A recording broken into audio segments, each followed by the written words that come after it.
First up is Denise Chang. Eileen Miles is a cuckoo. Amy Tan is an angel fairy who sprinkles dust over the country's fields.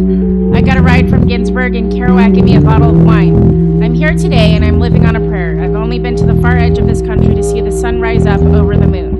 When I was young, I would visit the library and find out books left me messages. I would find my way to the Taliban as I stared at the sun in Afghanistan. I met all my friends sitting in bars, drinking whiskey with Bob Dylan. All my friends are laughing with me instead of at me, but look at them now. They travel by the ship of fools. Jerry Garcia's grave is the only reminder that we have the spirit's phone number. We carry on with the devil's inspiration. I've only got 9 lives like a cat, but I don't care that I lost today. I can't breathe anymore. The air is stale and my phone is set to vibrate. We move our bodies in the dance hall. I'm sweaty and he's sweaty. The electricity pulses. We were on Molly. I don't do drugs anymore. I'm clean and sober.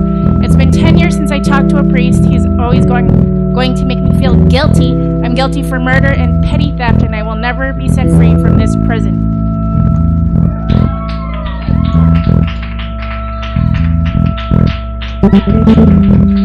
Zephir Amira.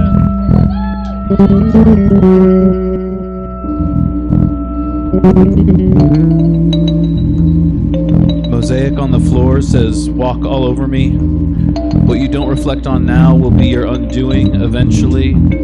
Sistine Chapel in the sky. Did you know I'd be bored looking around, looking up? Did it hurt your neck painting that thing? Sweat from the stage, sage sweat dripping, the singer that's lost their voice for me. All the pain ever, suffering for your art for me. Pen scratches, chalkboard screams. The punishment that is a doll factory as sockets stretch, eyeballs punched into place.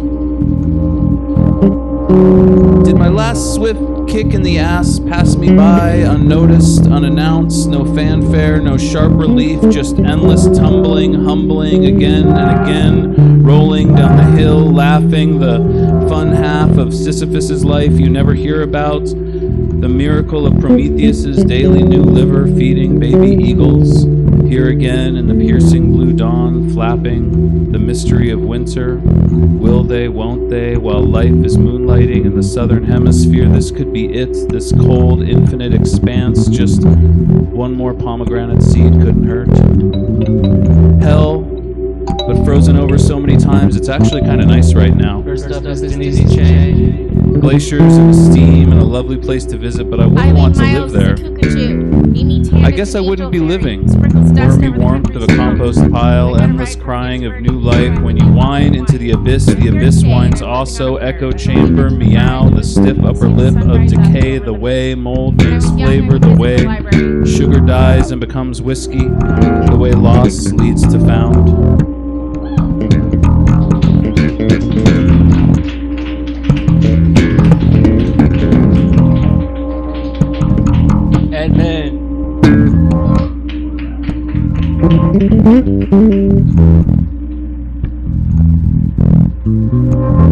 Good evening.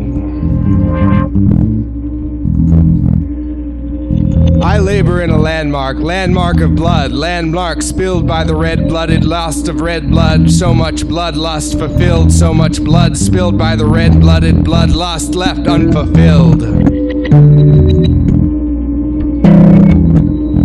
Black crows in an empty sky, I call, they descend, and the young trees bend, and the dream is always dry. When diaries celebrate rituals, we cannot become ourselves. That which speaks beyond the distance between the symbol and the repertoire, the distance between the identifier and the identified. That we think words are paltry, and yet we feel that what we have said is always just not even becoming enough.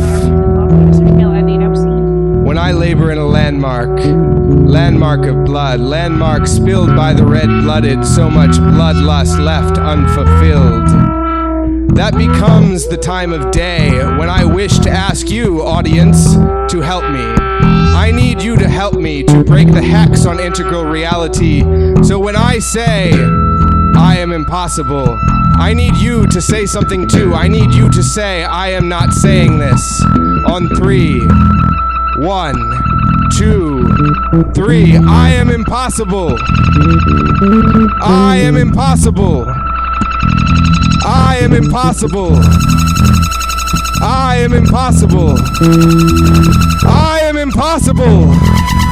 And so too, I believe you, it's true. What once spoke to me was a certain time of day, when I spoke with words that I did not have, using a language that did not speak beyond words that you did not wish to hear. And therein, within it, lies the untruth of opposites. And there, within the untruth of opposites, lies something neater, something cleaner, something worth reaching for. The word that we never could say to ourselves.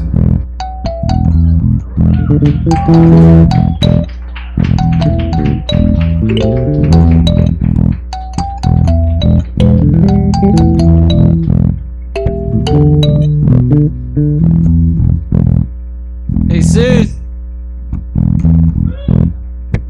Nobody knows me here. Except for this guy.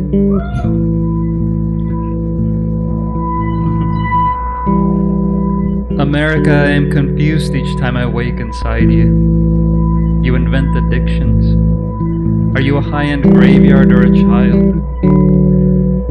I see your children dragging their brains along. Why not a God who loves water and dancing instead of mirrors that reflect your pretty features only? You wear a different face to each atrocity. You are ununified and surging.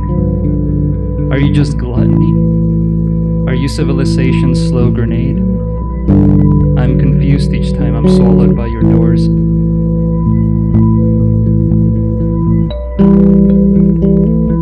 We were stuck in a canvas of splattered days, restrained flumes of feeling breaking against buildings, digesting ourselves, growing insane from ourselves. I wanted to stand like the sea cliffs. I wanted to step outside of my mind's door and be under an open sky, be where the unrestrained sit still. In the lit hallways of familiar houses our steps echo. I take hold of the edge of the old desk in the dusty light of a summer and breathe. Burning these flowers day in and day out is beginning to drain me. All this ash, where to hide it? Through closed eyes I see you arguing in an empty field. As if it were your first dead animal. As if we were made of glass and had been tossed in the air for a lifetime. As if we could forget entirely that we'll eventually reflect light and dull waves. As if part of us could stay in the spaces we leave. As if time were encoiled inside you. As if our hearts could find some larger form to contain them. As if we could unlace from our bodies. As if our objects could forget us and become their own music box world. In paradise, the flags are sleeping, fading in the rivers without hurry. All names are blood memory. The heart burns bursting is also the sound of leaves burning. Knotted strings litter the gardens. Each word has its tiny ghost. When I look up, the window is open. The cold in the room fills my eyes. The radio patiently gathers history. Atop my desk sits a glass of cold tea. A ray of red traffic light touches the sill. I can hear the couple on the floor above promising never to fight again. Let playing be logical then, since the orders are sent and our missiles linger in transit. Waiting is all this is, and up there the sun hammers down human attempts to see. Our myths grown bare lie flat at our feet. Let playing be waking. And what about all these mountains of ink? Irony, goodbye, flowers. The petals were split atom by atom when we frolicked in the thin fire, and all the children laughed under the stairs. Above us the sky happily failing, language attempting to capture the pieces of blue in its net. The ornament twirled and shattered. The world inside fell into the hands of men. The hands fumbled. The world again fell, this time landing at the edge of a lake. The reflection it saw was unlike anything it had suspected. A new taste crept into the dirt. Seizing the machines of men, the world set once again to work. Let's yield to their hunger, said the leaves. Let's watch the equation unfold. Let them play out their myth of beautiful insanity. And we sat for a while on the patio, reading the news, feeling the numbers moving in the wind, bookshelves sinking, our common hearts falling barely out of reach. And we had still these tender partings, laid out so gently, as if made of more than just lives and their endings. For life is a briefness we carry calmly on an average day. That's how it works, said the old man. You get to be young for a long time, then you start getting old. Days grow full of reminders of past lives. Objects and words start containing so much more than their initial definitions, and it becomes almost laughable to try to speak them. This is why we learn each other's language every time, to speak despite the fact that say you are blind and I am sleeping.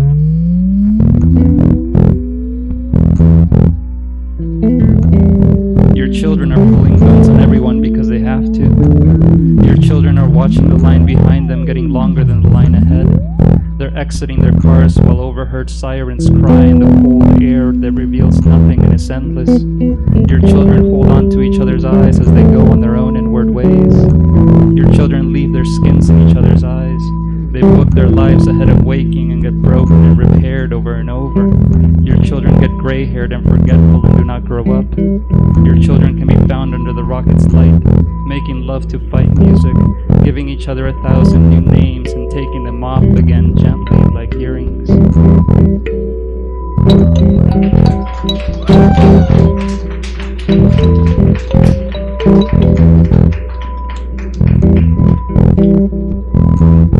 Welcome, Stephen Gray, to the mic.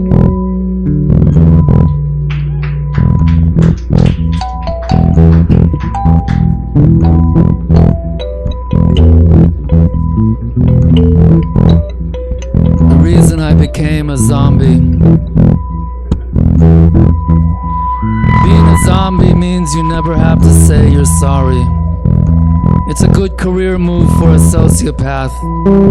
And no one cares if you're neglecting your appearance. You already look like hell. The first step in becoming a lifeless stooge is to leave the TV on all day and be addicted to a twilight zone of tranquilizers. You don't have to worry about the afterlife, because you're already there. The reason I became a zombie is that I have issues with responsibility and pain. A zombie feels no pain, and they are not responsible for wreaking havoc in the world. They're just like drunk Republicans in that respect. But I'm not a drunk Republican. I'm just a little morbid, and I hang out in the cemetery feeling marginalized and antisocial. Zombies don't have equal rights, and many don't have equal nights. It is hard to get a date with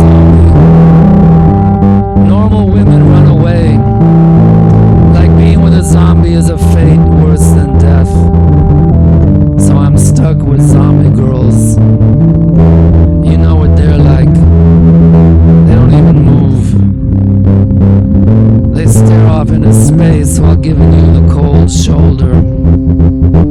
They are worse than goth girls. On the other hand, they put the cute into electrocuted, and their hair is out of this world.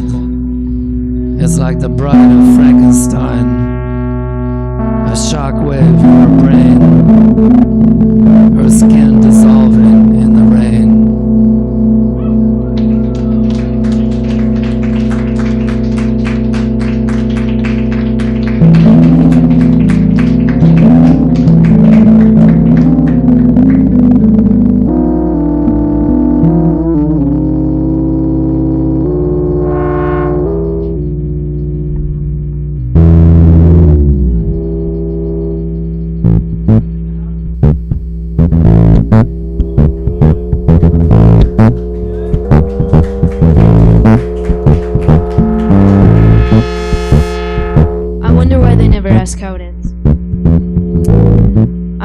Done this before, but I'll wax again and wax still more before I'm done. There's this goal-oriented culture bubbling all around us where we know the point is the point of contact, the bad touch.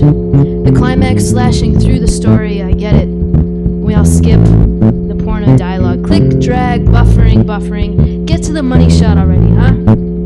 You want gratification, don't you? I do too. But it never works like that.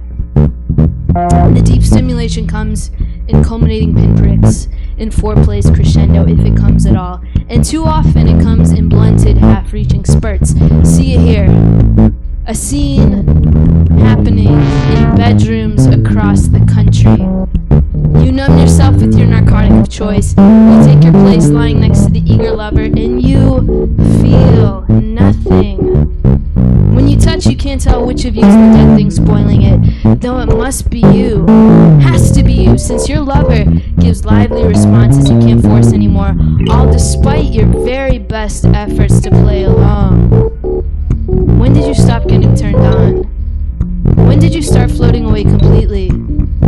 It gets to the point that you can't tell if it's better or worse, when your mind and body splinter, forking entirely, yet still curiously moving in tandem, parallel call and response in two different universes entirely. Your body is here sweating / kissing / slobbering in the dark, but your mind is out there inside a formless idea, another place, another lover blooming up from the gloom and sighs and fear to take occupation in your hands, to wear your lover like a dream suction skin, to claim every tactile sensation for her own. So beyond your own authority, you're gripping, you're scouring, you're absorbing, you're igniting from within a virtual reality where you actually feel something. So your tongue goes slower than usual, teasing it out, prolonging it for once, and when your lover says he wants to touch you to return the favor, you tell him to sit up away from you, to fuck you while you masturbate yourself, turning your head to slosh cutscenes around in that side of your brain where the imagination runs better. You set yourself on autopilot, saying the right name, and leave your present. You think about a desk chair facing out, a slouch and curtains slice sunlight, a dark umbrella of a woman looming over you, a brow creased in fascinated focus, a skein of dust motes undulating across the breath space between her crooked bottom teeth and yours, a slender hand toying with. But wait, in every moment of post-coital sobriety, there you are wondering why. You already know too well how people love to obscure themselves, to fool you into thinking they feel nothing. So you hit that wall and you obsess. How would you switch on that electricity? How could you even possess the depth of darkness to captivate someone with experience, with substance? What do you even have to offer? You're a simple fleur-de-lis pattern wall, and the fantasies plaguing you are keen little fingernails raking down the paper, and by God you frame, bit by tortureless bit. But here I am losing the present again. The point is, an experience happens again and again, backwards, forwards, mix and match. I'll get to it. Be patient and collect the pinpricks.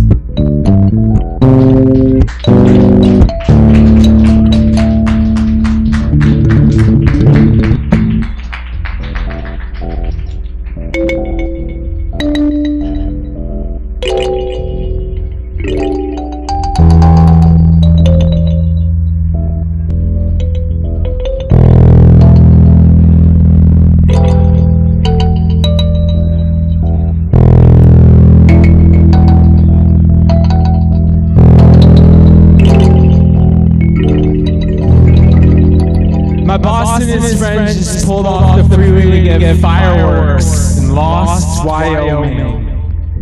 Because I guess they're not legal in Butthole, Colorado, where we're going. Sorry. I'm not going to be negative. Just keep reading this novel, Black Hole, about a time-traveling drug addict's life path, questioning mine. I'm a caregiver in the back of a van. Do I want to get out? My boss asks us where I've been losing my place in Black Hole for hours, fighting the urge to jump out the window into the cow field blur and moo! Till I'm tipped or slaughtered. Sure. Follow them into wonder. Almost. They pause for minutes in the trailer's entrance, mesmerized by stacks of what make Pollock paintings of the night sky, while I shiver behind them on the ramp, similarly enchanted by a pair of deranged caged ferrets twitching in the window like little weasel time bombs. Is your wheelchair stuck? I call out, that gets him to roll and his friend to walk in, and it's the first moment I want to be where I am, aka deranged fireworks shack ferret land. I am a powder keg of questions, like can the cashier pet them? Or does she just feel a kinship with their palpable misery like me? Do they eat happiness? Are they smiling or stifling blood-curdling screams? Do they sound like choking sirens? If they try and speak, are they thinking thoughts like these? How did I get here? What is a suicidal caregiver? It's like if my boss coached running. I walk in and wander where his chair can't roll, scouring the stockpile for what will expand his boundless joy. It's like selecting a knife for a master chef when all I cook is cereal and milk. How am I the depressed one when his limbs don't work?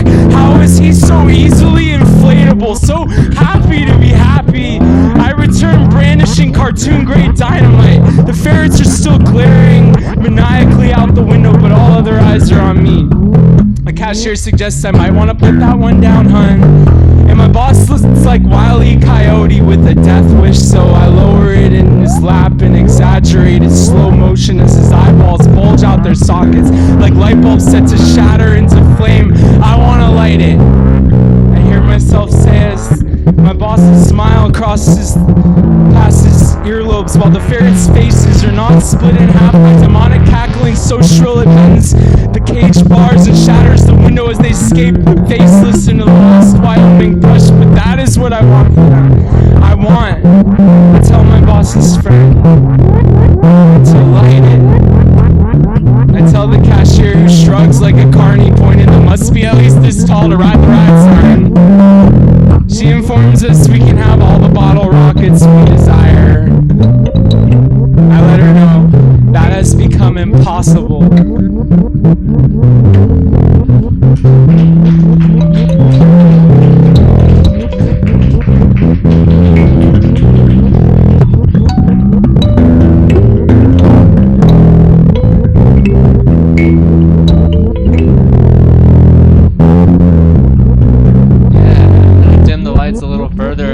Could just feel free to like come up if you want to say anything, or we're just gonna keep making noise probably.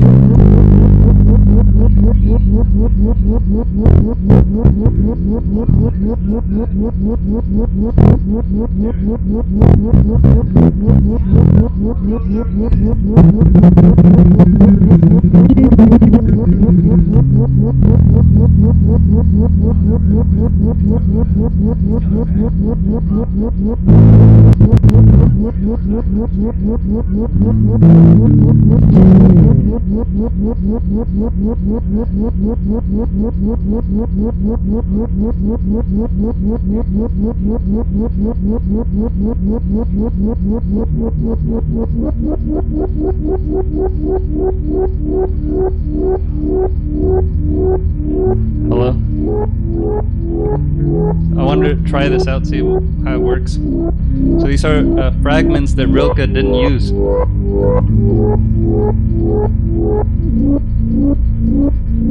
Like held in breath, serene and motionless stands the nymph inside the ripening tree.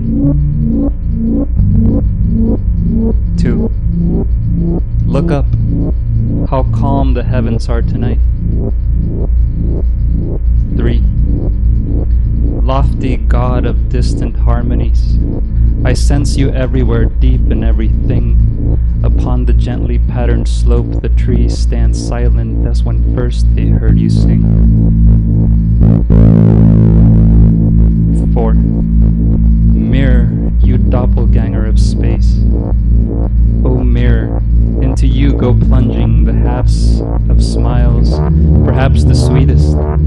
For how often the master's preliminary brushstroke upon the provisional page more fruitfully leaps up than later the more controlled outline does on the ready background. So do you, O unsayable presence, smile forth your morning's descent and freedom into the ever-accepting mirrors.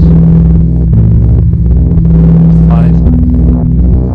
Forever, O nymph, how long?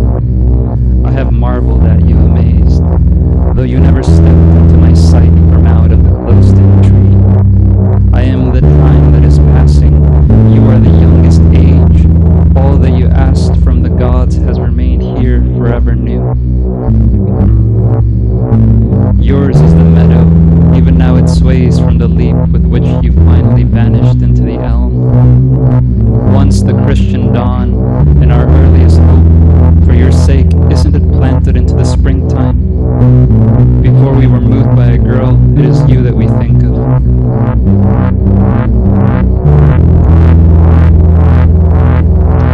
About my answer, I still don't know when I will bring it forth.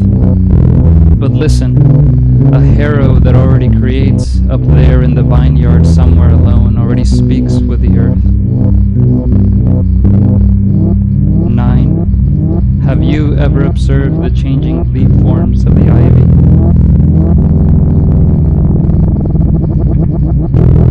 10. Protect yourself better. Protect yourself, wanderer, with the road that is walking to. 11. Gather us now to hear love's legends. Tell us of its daring, exquisite throes. Where it was right, all things could be summoned. Here there are mostly abandoned vows.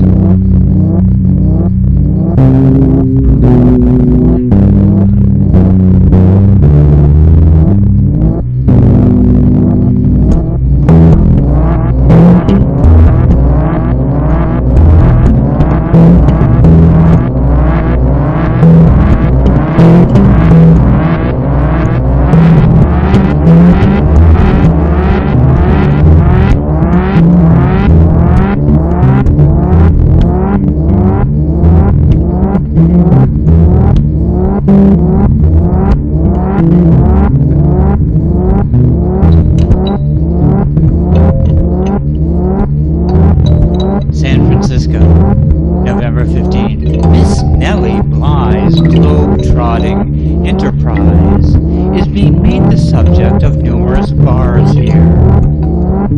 The opinion is about equally divided as to whether or not she can complete the circuit on time.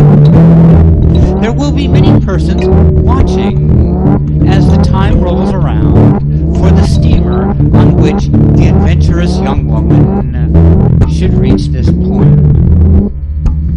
Those who ought to know say that, barring accidents, Miss Nellie should be able to circumnavigate the globe its 75 days and have time to spare to write interesting letters to the world, as well as to be examined for insanity by doctors in Brindisi and Yokohama. This time she will spend in transit on steamers and railroads, and should be more than 61 days. From the New York World, November 16th, 1889. Identifier and the identified, that we think words are paltry, and yet we feel that what we have said is always just not even becoming enough. When I labor in a labor in a labor in a labor in a labor in a labor in a labor in a labor in a labor in a when I labor in a when I feel that becomes the time of day when I wish to ask you, audience,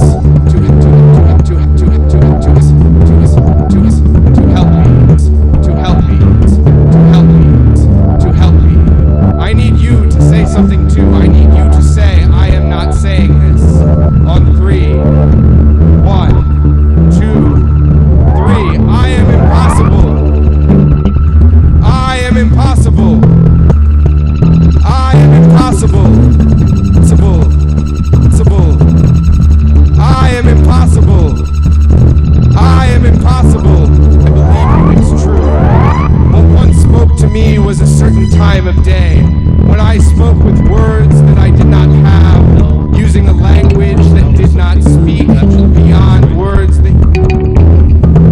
Glaciers of steam and a lovely place to visit.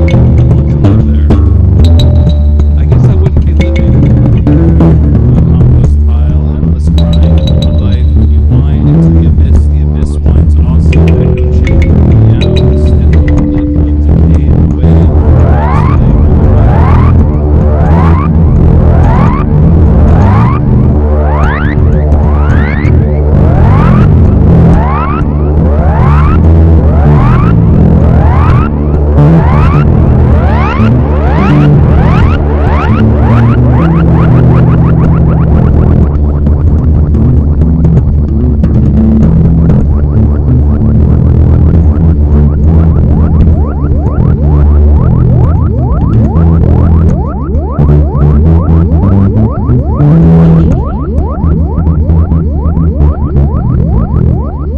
Why Lunarchy always wins.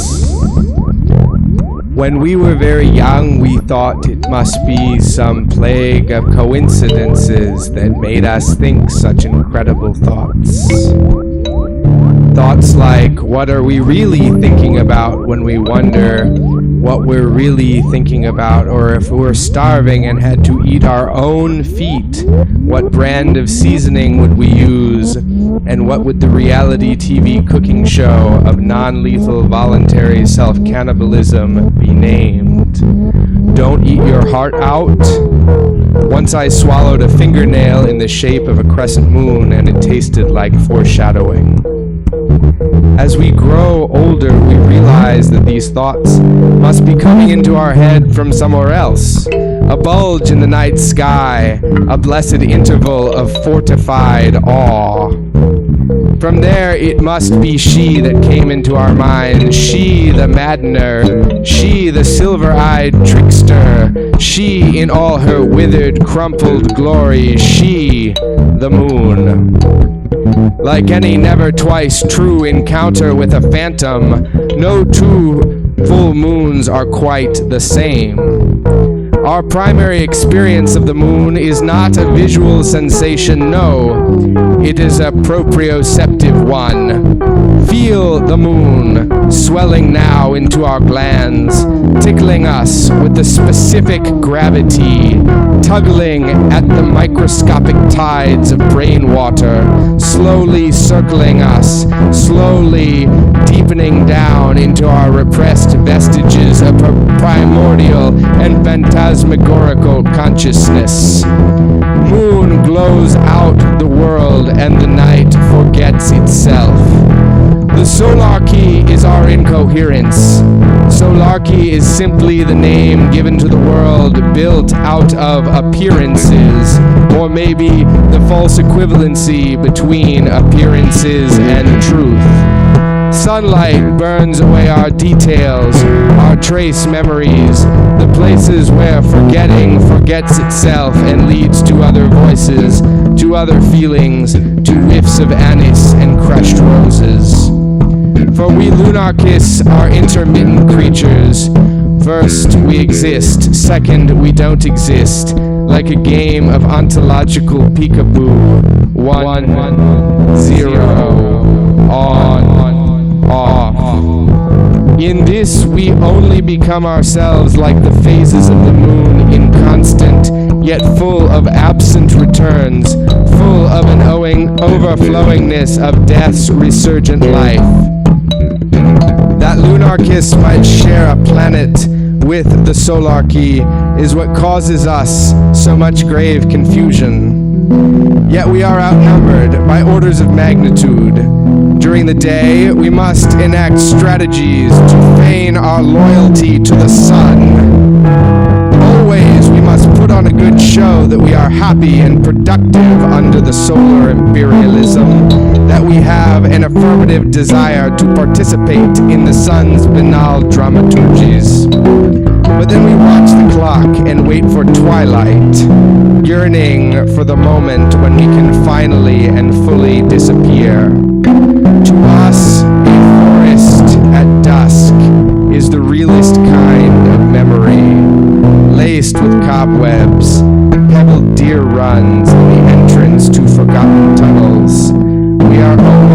distant at night, always in the process of vanishing into oblivion, open-eyed dreaming of lonely meadows covered in dew, bodies splayed against the busy mess of youth. The moon crosses the sky again, and I'm in the forest behind my home. It's summer and my mother is waiting for me. I'm younger than I've ever been. I'm staring at the sky. I've been gone in the woods such a long, long time.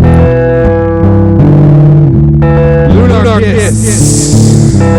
May the moon remain forever of us. The moon filled with the faces of our strangers. The moon filled with all the mysteries of our lives. The moon embedded in the air above our heads with its irrefutable glamour. A breathless silver coda, Daylife's lyrics extimate, luscious silver, writ for now and evermore.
Behind me in my honor, and I waved my handkerchief so long after they were out, the sight that my arms were sore for days.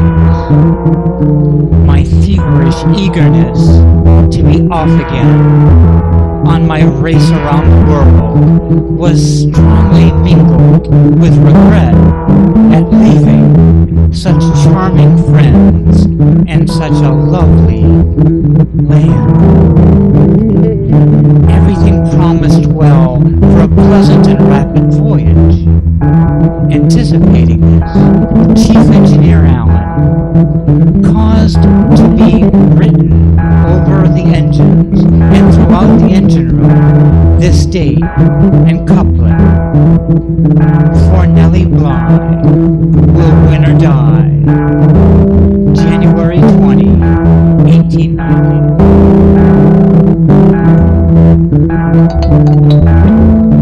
It was their motto, and was all very sweet to me. The ruins were marvelous until the third day out, and then a storm came upon us. They tried to cheer me, saying it would only last that day, but the next day found it worse, and it continued never abating a moment. Headwinds, head sea, wild rolling, frightful pitching, until I fretfully waited for noon, when I would slip off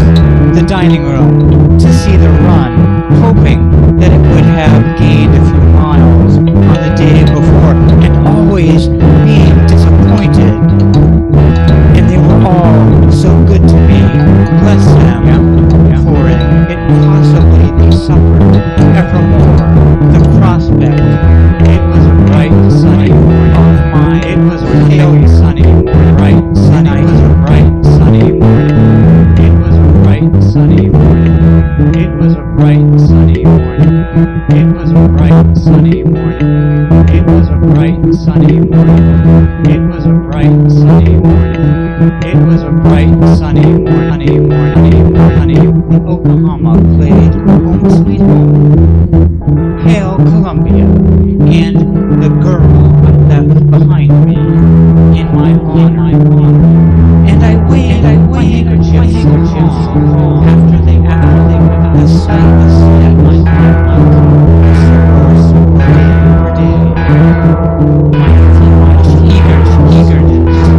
That song you were singing, now stuck in my head, echoing in my mind, huge cavernous affair, walls smooth and ancient, tunnel, culvert, underground creek, river Styx.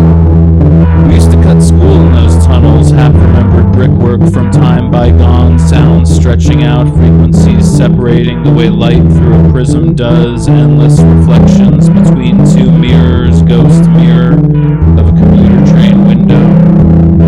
Momentarily the train emerges from underground, premature sunset from before was only a bank of clouds or intentional concrete and windows. The world dims for real now, reflections, one last glimpse before the train plunges back under black, one last goodbye, fiery oranges, purples, every shade of blue, that shade of gray that on cats you call blue.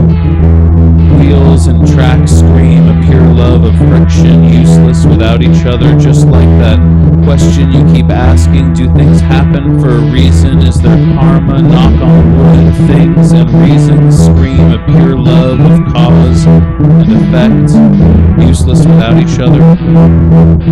Endless reflections before the train plunges back under black, the branches that should have fallen long ago, shadow trunks that decided to lean on the ground at some point. Perfect for climbing, perfect for hiding. Sometimes I feel that way with you. We could fall at any minute, but our scrapes would heal. The view from up here, leaves obscured, projected sunlight circles dancing on the grass below. The view from up here is worth it. Exiting the subway and somehow it's still day, or am I high on the mountain pass now? It's all blended together like the people blurring in windows, ghost windows, reflections, subtle nausea as the train speeds up and away, depositing me at the church of priorities. What will you do now? The long walk home. Because when home is where the heart is, you're always lost, with many, many miles left to go, an empty heart, unable to grieve for itself, homeless. The way your walking infects to my walking, saunter and glide when I'm alone. Am I walking fast enough for this noir city? Headlights blur, rain-swept streets, melancholy saxophone bleeding through windows, perfect cocktail of regret and possibilities, foreshadowing and mistakes, useless without each other. Love songs with new relevance after a breakup, cliches that you should have picked up on. The tools to take yourself apart were included in the package all along, the same tools you put yourself together with, but the manual got thrown out with the box, so we're all just falling apart slowly, in need of regular maintenance. The machine is winding down. Something's gotta give. Unmistakably dark now. Rely on instinct and memory. Follow the trail follows you. The darker the sky gets, the easier it is to see the stars. Who needs hope when things are going well? The darkness implies light is the best thing that right now has got going for it. That darkness implies light is the best thing right now has going for it. That way you were laughing, it's making me cry.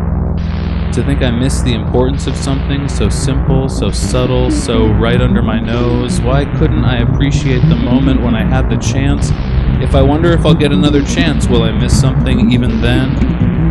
Not realize the branch is breaking until time slows down, and all I can do is watch while we forever fall.